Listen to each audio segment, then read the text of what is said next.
Salam sahabat STMJ, sharing 3 menit with Jesus, edisi 17 November 2022. Berkah dalam. Berjumpa lagi dengan saya, Veronica Yusia Sulistianingsih. Bacaan Injil hari ini diambil dari Lukas bab 19 ayat 41 sampai dengan 44. Dalam bacaan Injil hari ini ada satu ayat yang sangat menarik bagi saya pribadi, yaitu pada ayat yang ke-43 yang berbunyi demikian. Sebab akan datang harinya bahwa musuhmu akan mengelilingi engkau dengan kubu, lalu mengepung engkau dan menghimpit engkau dari segala penjuru. Bapak, Ibu, Saudara-saudari yang terkasih, saya sangat terkesan dengan ayat ini. Ayat ini sungguh mendorong saya untuk mencari keintiman dan membangun relasi dengan Tuhan setiap hari. Disadari atau tidak, dalam kehidupan sehari-hari, kita pasti pernah merasa punya musuh yang mengakibatkan kita merasa entah menderita luka secara emosional maupun fisik. Jika musuh itu kelihatan secara wujudnya, misalnya kita berseteru dengan orang tua, saudara, atau teman, maka jiwa pengampunan adalah batu penjuru hidup kekristenan. Namun jika musuh itu tidak berwujud, tetapi bisa dirasakan, sebagai contoh penderitaan, kekecewaan, sakit hati, kepahitan hidup, dan lain sebagainya, maka tidak ada cara lain selain mendekat, memohon rahmat kekuatan dan pertolongan kepada Allah yang Maha Rahim. Menanggapi sabda Allah di atas, saya merenungkan bahwa musuh bagi saya tidak hanya secara manusia saja yang kelihatan, tetapi musuh itu dari hati saya sendiri, yaitu kekhawatiran, ketakutan, kecemasan tentang masa depan, dan lain sebagainya. Bapak, Ibu, Saudara-saudari yang terkasih, saya ingin men-sharingkan pengalaman saya selama masa pandemi. Bagaimana masa pandemi ini meluluhlantakkan perekonomian dunia. Ini seperti bacaan Injil yang kita boleh dengar pada hari ini. Sebab akan datang harinya bahwa musuhmu akan mengelilingi engkau dengan kubu, lalu mengepung engkau dan menghimpit engkau dari segala penjuru. Sesuatu peristiwa yang tidak pernah saya duga sebelumnya benar-benar terjadi. Pandemik ini bagaikan musuh besar bagi saya, mengepung dan menghimpit saya dari berbagai penjuru. Secara ekonomi, cash flow keuangan saya semakin menurun. Pekerjaan juga sementara sempat diliburkan, artinya tidak ada pemasukan keuangan.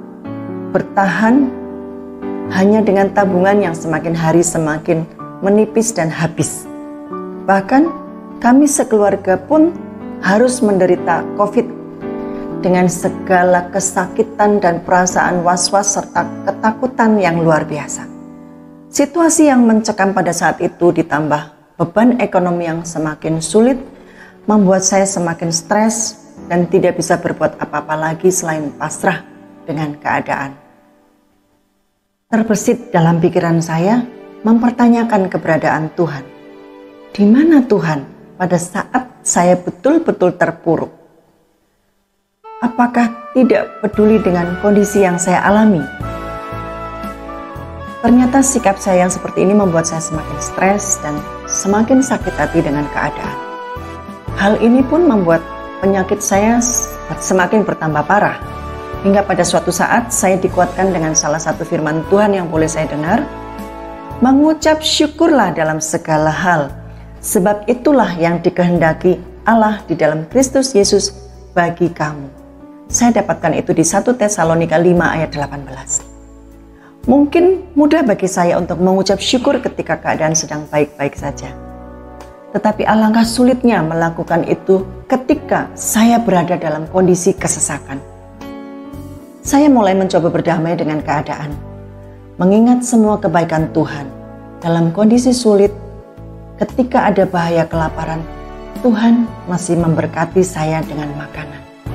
Ketika banyak orang yang meninggal karena COVID, Tuhan masih memberi saya kesempatan untuk hidup dalam pertobatan. Ketika masih banyak orang yang sulitan dalam pekerjaan, Tuhan masih memberikan saya kesempatan untuk bisa bekerja mencukupi kebutuhan hidup saya sehari-hari. Ketika banyak orang mengalami kehampaan dan kekosongan jiwa, Tuhan masih memberikan sukacita dan damai sejahtera kepada saya, sekalipun pada waktu itu saya berbeban berat. Dan masih banyak lagi kebaikan Tuhan yang boleh saya terima pada saat masa pandemi ini. Hal ini mengajarkan kepada saya untuk terus bersukacita, berdoa, dan bersyukur dalam setiap hari, dalam setiap kesempatan, karena tindakan ini justru ternyata mengubah keseluruhan pandangan hidup. Dan saya menghidupi iman Katolik secara sungguh-sungguh dalam kehidupan doa. Sebab doa mengubah segala sesuatu. Saya yang tadinya jauh dari doa, menganggap kesulitan dan beban hidup adalah musuh.